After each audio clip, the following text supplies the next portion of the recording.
Hello dear student. आज आपको जो आपकी पोएम है, आपके फ्लेमिंगो बुक्स पर जो फर्स्ट पोएम है माय मदर एट 66, जिसे कि कमला दास ने लिखा है, उसके बारे में पढ़ाएंगे। ये कुछ डिफ़िकल्ट वर्ड हैं जिन्हें आप उतार देंगे। Kamala Das was born in Malabar, Kerala. तो कमला दास का जो जन्म है वह मालाबार 1934 में उनका जन्म हुआ था। She is recognised as one of the India's foremost poet, और वह भारत की सुप्रसिद्ध कवियों में से एक है। Her work known for their originality, versatility and the indigenous flavour of soil.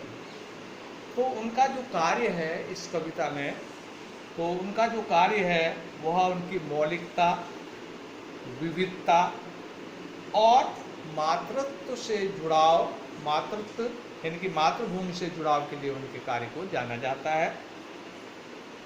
Kamala Das has published many novels, short story in English and Malayalam under the name Madhav कुट्टी।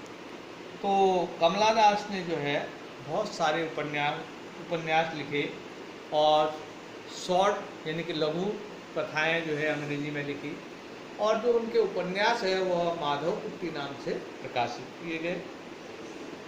और some of the her work in English include the novel alphabet of lust 1977, a collection of short story Padmavati, the harlot and other story 1992 in addition to 5 book of poetry.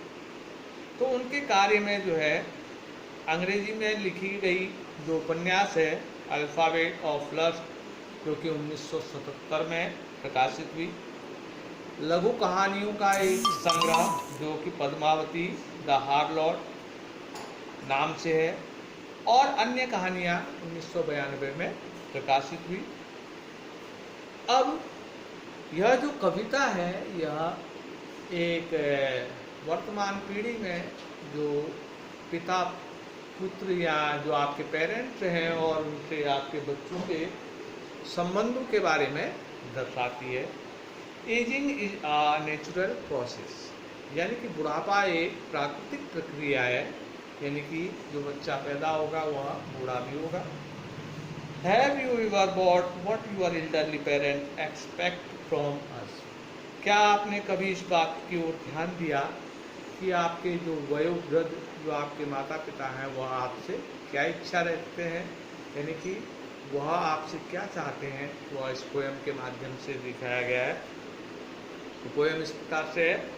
Driving from my parents home to Cochin last Friday morning I saw my mother beside me, यानी कि जो लेखिका है वह पिछले शुक्रवार को जब अपने माता पिता के घर से अपनी माँ के साथ कार में बैठकर कोचीन एयरपोर्ट पर जा रही थी, door open mouth, her face ashen like the corpse are relive with pain. तो उसने अपनी माँ की ओर देखा, वह ऊँग रही थी, उसका मुंह खुला हुआ था और उसका चेहरा पीला पड़ा हुआ था, जैसे कि एक लाश का मरने के बाद व्यक्ति का शव हो जाता है, उसी प्रकार उसका चेहरा दिख रहा था। तो लेखिका कहती है कि मैंने उसका जो दर्द था, जिस दर्द में वह रह रही थी, उसको महसूस किया। That she was an old as she looked, but put I thought away। तो मैंने उसकी वृद्धावस्था के बारे में चिंतन किया, और चिंतन करते हुए अचानक मैंने अपने उन विचारों को झटका एक किनारे किया। And looked out at the young trees sprinting, और तब मैंने बाहर की ओर देखा जहाँ की जो पेड़ थे वह पीछे की ओर भाग रहे थे। यानी कि आपने देखा होगा ट्रैवलिंग करते समय अगर हमारा वाहन जो है तीव्र गति में होता है तो हमारे सड़क के किनारे जो पेड़ हैं वह उल्टी गति से दौड़ते हुए दिखाई देते हैं। तो उनके बारे में जो लेखिका कहती है कि वह पेड़ जो है तीव्र गति से पीछे की ओर भाग रहे थे। The Mary children spoiling out of their homes, और प्रसन्नचित्त बच्चे जो थे वो अपने घरों से बाहर निकल रहे थे।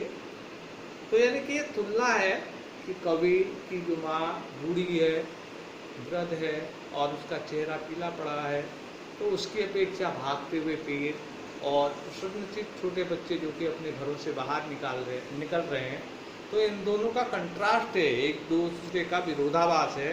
तो उसके बारे में कहती है, but after the airport security check standing a few yard away I looked again at her wan pale. तो लेखिका कहती है, लेकिन जब एयरपोर्ट पर हम पहुंचे और वहाँ पर जो है जांच हो रही थी, गार्ड चेक कर रहे थे, तो मैंने अपने से कुछ दूरी पर खड़ी हुई अपनी माँ की ओर पुनः देखा। वॉन जो कि क्षीण लग रही थी, पेल पीली लग रही थी, as a late winter moon and felt that old familiar है। तो लेखिका कहती है कि वह ठीक उसी समान दिखाई दे रही थी जैसे जाड़ों में देर रात्रि का चंद्रमा दिखाई देता है, तो इसी समान वह पीली दिखाई दे रही थी, क्षीण दिखाई दे रही थी और बूढ़ी दिखाई दे रही थी। तो मुझे अपने बचपन का वह चिर परिचित जो दर्द था उसका आभास हुआ। माई चाइल्डहुड फियर, और जो कि मेरा बचपन का डर था। But all I sad was, लेकिन मैंने तुरंत ही कहा, सी यू सून अम्मा, अम्मा जल्दी ही मिलेंगे। And I did was smile and smile and smile, और यह सब मैंने उसे मुस्कुराते हुए कहा। यानी कि जिस उम्र में लेखिका की माँ है, उस उम्र में कोई नहीं कह सकता कि अगर लेखिका अपने गृह क्षेत्र से बाहर जा रही है तो वह कब वापस आएगी, अगर जब वह वापस आई तब क्या वह अपनी माँ को देख पाएगी या नहीं देख पाएगी। इसलिए वह अपनी माँ को आश्वस्त करना चाहती है कि सी यू सून अम्मा, यानी कि अम्मा जल्दी मिलेंगे।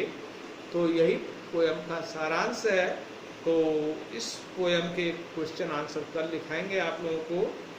तो और ये डिफ़िकल्ट वर्ड जो है इनको आप उतार लें। धन्यवाद।